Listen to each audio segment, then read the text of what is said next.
નમસ્કાર દોસ્તો, દુનિયાનો મહાન પ્રેરણા સ્ત્રોત, યુવાનોનો પ્રેરણા સ્ત્રોત, આજની પેઢીનો પ્રેરણા સ્ત્રોત, ગઈકાલની પેઢી માટે, આવતીકાલની પેઢી માટે પ્રેરણા સ્ત્રોત એવો લિયોનાર્દો દ વિન્ચી. લિયોનાર્દો દ વિન્ચી અદ્ભુત માણસ. મિત્રો, આ માણસ વિશે થોડીક જાણકારી મેળવીશું તો આપણા જીવનમાં એક અનેરો બદલાવ આવશે, અદ્ભુત બદલાવ આવશે જે અકલ્પનીય હશે. તમને ખબર નહીં હોય કે મારા જીવનમાં કેવો બદલાવ. અસંખ્ય બાબતોમાં નિપુણ, બહુમુખી, પ્રતિભાશાળી વ્યક્તિત્વ એવો લિયોનાર્દો વિન્ચી તત્વજ્ઞાની, સંગીત સર્જક, વનસ્પતિશાસ્ત્રી, ભૌતિકશાસ્ત્રી, લેખક, કલાકાર, જુદા જુદા. તો મિત્રો, આ તો એમને આ તો નિપુણતા મેળવી છે, પણ દુનિયાની મહાન જે ચિત્ર બનાવેલું મોનાલિસાનું, એ મોનાલિસાનું આ રહસ્યમય ચિત્રના સર્જક ચિત્રકાર લિયોનાર્દો દ વિન્ચી હતા. ત્યારબાદ એમને ધ લાસ્ટ સપર જેવું ધાર્મિક ચિત્ર બનાવ્યું, એ પણ બહુ ફેમસ થઈ ગયેલું એ વખતે.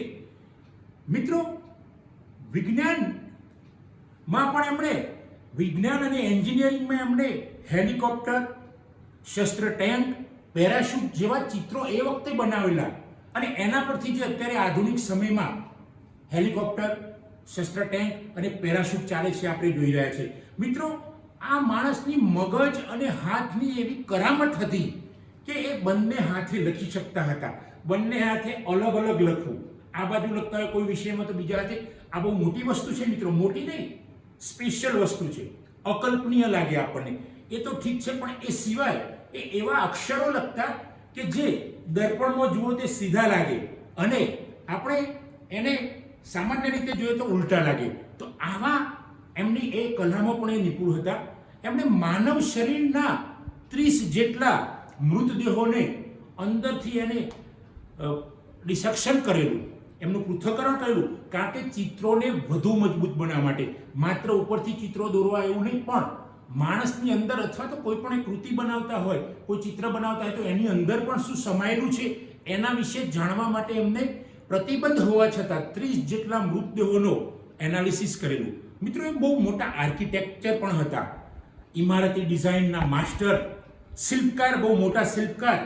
ગણિત અને ભૂગોળમાં પણ એમની જબરજસ્ત પકડ હતી, અને પ્રકૃતિ, પાણીના પ્રવાહો, ભૂમિતિનો ઊંડો અભ્યાસ તેઓ કરતા હતા. અસંખ્ય વિષયોમાં આ બહુમુખી પ્રતિભા વિશ્વની અંદર પ્રચલિત છે. મિત્રો, એ કયા દેશમાં થયા છે, ક્યાંના છે, એના કરતાં આવી મહાન વ્યક્તિઓ જોડેથી આપણે શીખવું જોઈએ કે આપણે એમના જેવા તો નહીં બની શકીએ, કારણ કે દરેકનું વ્યક્તિત્વ અલગ હોય છે. પણ આજના યુવાનોને મિત્રો હું ખાસ કહું છું કે એમણે આ રીતે એમાંથી જોઈને, એમની પ્રેરણા લઈને, લિયોનાર્દોની પ્રેરણા લઈને તમે પણ જીવનમાં મિત્રો કંઈ કરી શકશો. નવી પેઢી ખૂબ મજબૂત છે. લિયોનાર્દો વિન્ચીને જેમ પોતાના જીવનમાં જબરજસ્ત વિકાસ કર્યો અને દુનિયાને નવા નવા સર્જનો આપ્યા, એ સર્જનો આપ પણ આપી શકો એવા છો. તો મિત્રો, આ વિડીયો જોઈને આપના જીવનમાં ઉતારો, એના જેવા નહીં પણ કંઈક વિશેષ કામ કરવા માટે તમે તત્પર બનો, એવી સૌને શુભેચ્છા પાઠવું છું. મિત્રો, જય હિન્દ, જય ભારત.